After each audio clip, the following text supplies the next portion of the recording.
एक साधारण व्यक्ति के सामान्य विचार। मैं एक दूरस्थ स्थान में जन्मा हूँ, इसलिए ऊंचे ऊंचे सपने देखना मेरे लिए अनुचित है। दुर्भाग्यवश अधिकांश लोगों का यह मानना है कि शहरी समुदाय के ही सारे लोग अमीर होते हैं तथा उनका जीवन बहुत ही सफलतादायक होता है। वास्तव में किसे पता है कि कितने ही लोग आज क्रेडिट कार्ड्स द्वारा निभाए गए महत्वपूर्ण भूमिका के कारण ही अपना जीवन बिता पा रहे हैं। दूसरा, सपनों का हत्यारा।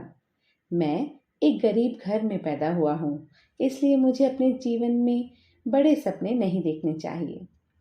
मैं ज़रूर कहूँगा कि जो लोग इस तरह के विचार को मन में पालते हैं वे मात्र पलायनवादी अथवा डरपोक होते हैं। उन्हें इस बात का एहसास होना चाहिए कि हमारे माता पिता की आर्थिक स्थिति अथवा अन्य किसी भी परिस्थिति का हमारे सपनों से कोई लेना देना नहीं है। गरीब घर में पैदा होना आपकी भूल नहीं है, परंतु माता पिता को गरीबी की जिंदगी आगे जीने के लिए छोड़ देना आपकी लापरवाही दर्शाता है। बहुत से लोग इस बात से अनजान हैं कि कई अमीर माता पिता के बच्चे आज भी अमीर नहीं हैं। उनमें से कई लोग आज जीवन की मुख्य धारा में भी नहीं आते हैं तथा कुछ तो भिखारी का जीवन भी व्यतीत कर रहे हैं। यह बात याद रखिए कि आपके जन्म की घटना अब इतिहास का एक हिस्सा मात्र है। अभिलेखों को तोड़ना या बदलना संभव हो सकता है, किंतु इतिहास को नहीं। इतिहास हमेशा इतिहास ही रहेगा और यह तथ्य सदा के लिए जीवित रहेगा। इतिहास को तोड़ने या नए अभिलेख बनाने की जगह यह सोचना कि इतिहास तथा अभिलेख समान ही है। दुर्भाग्यवश हम में से अधिकतर लोग नए अभिलेख बनाने की बजाय इतिहास को बदलने का प्रयास ही कर रहे हैं। वास्तव में स्वयं आपका जन्म भी आपके नियंत्रण में नहीं था। यह बात सच है कि कुछ प्राकृतिक आपदाएं हैं, जैसे बारिश, भूकंप, सुनामी, जन्म मरण आदि, जिसमें हमारा कोई नियंत्रण नहीं होता। तो हम उसके लिए क्यों परेशान हुए, जिनके लिए हम जिम्मेदार ही नहीं हैं।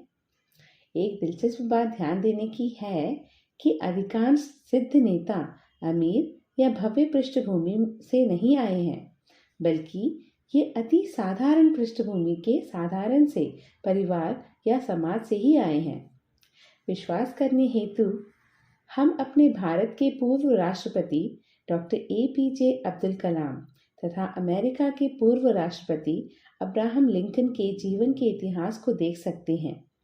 यह मत भूलिए कि हमारी सफलता को लेकर अतृप्त प्यास जो छिपा है, उसे जानने का आग्रह तथा जहां पहुंचा नहीं जा सकता वहां पहुंचने की आदमी की प्रबल इच्छा ही हमारी सफलता की कुंजी है। तीसरा, सपनों का हत्यारा। मेरी शिक्षा अपर्याप्त है, इसलिए मैं किसी कार्य में श्रेष्ठ नहीं बन सकता अथवा स्वयं को इस आधुनिक दुनिया के सामने प्रस्तुत नहीं कर सकता। सही मायने में देखा जाए तो ऐसा कौन सा विद्यालय है जो हमें किसी भी क्षेत्र में 100% निपुणता देती है? पूर्णता कोई नहीं। एक योग्यता परीक्षा में किस चीज का मूल्यांकन किया जाता है? हो सकता है कि संबंधित बोर्ड ने यह परीक्षण किया हो कि उम्मीदवार को पूछे गए प्रश्नों के उत्तर ज्ञात हैं या नहीं, किंतु कभी उस व्यक्ति की संपूर्ण क्षमता को नहीं जांचा। अधिकांश विद्यालय जो एक ही शिक्षा प्रणाली का अनुसरण करते हैं, वे उस एकमात्र अकेले रेस्तरां के समान हैं जो दूरस्थ स्थान में पर्यटकों का गंतव्य बनता है, जो केवल एक ही सामग्री प्रस्तुत कर सकता है। हो सकता है कि कुछ लोगों को वह अच्छा लगे, कुछ लोग उसे आंशिक रूप से स्वीकार करें क्योंकि उनके पास दूसरा कोई विकल्प उपलब्ध नहीं है, अथवा कुछ लोग उसे अस्वीकार भी कर सकते हैं। वे छात्र भी उन पर्यटकों से भिन्न नहीं हैं। तो कैसे हमारी शैक्षिक योग्यता हमारे सपनों की सीमा का निर्णय ले सकती है? लोग आगे चल के अपने जीवन की असफलता के लिए अपने विद्यालयों अथवा अध्यापकों को दोषी ठहराते हैं। भले ही हमारी बुनियादी शिक्षा हमारे सपने को आकार देने के लिए निश्चित भूमिका निभाती है, फिर भी उसे संपूर्णतया दोषी ठहराना विवेकहीन है। प्रकृति के सिवाय इस धरती पर ऐसा कोई विद्यालय नहीं बना है जो हमें संपूर्ण योग्यता प्रदान कर सके। वास्तव में सारा जीवन हम विद्यालयों तथा शिक्षण संस्थानों से पूर्ण योग्यता की अपेक्षा का व्यर्थ प्रयास करते रहते हैं। अधिकांश आम व्यक्ति के मन में यह दृढ़ विश्वास होता है कि सफल व्यक्ति की सफलता का कारण उसके उच्चतम विद्यालय अथवा महाविद्यालय हैं, जहाँ से उसने स्नातक की उपाधि प्राप्त की। अगर ऐसी ही बात होती तो अब तक तो ऑक्सफोर्ड तथा हार्वर्ड विश्वविद्यालय में न जाने कितने ही बिल गेट्स तथा डॉक्टर एपीजे अब्दुल कलाम का निर्माण कर लिया होता।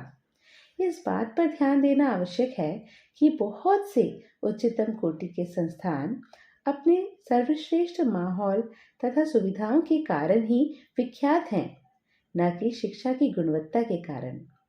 उनकी अधिकांश लोकप्रियता केवल उन एक दो लक्ष्यवादियों के महान सफलता के कारण है, तथा इस बात पर भी गौर करना चाहिए कि उन छात्रों को सफलता की पदवी दिलाने में भी शायद इन संस्थानों का कोई योगदान रहा होगा। चलिए मान लेते हैं कि हमारे विद्यालय ही अच्छे नहीं थे, किंतु हमने भी खुद को ऊपर उठाने के लिए क्या किया? हम में से ऐसे कितने लोग हैं जो आज भी विद्यालय अथवा ग्राम पुस्तकालय में खाता बनाए रखने में सफल रहे हैं?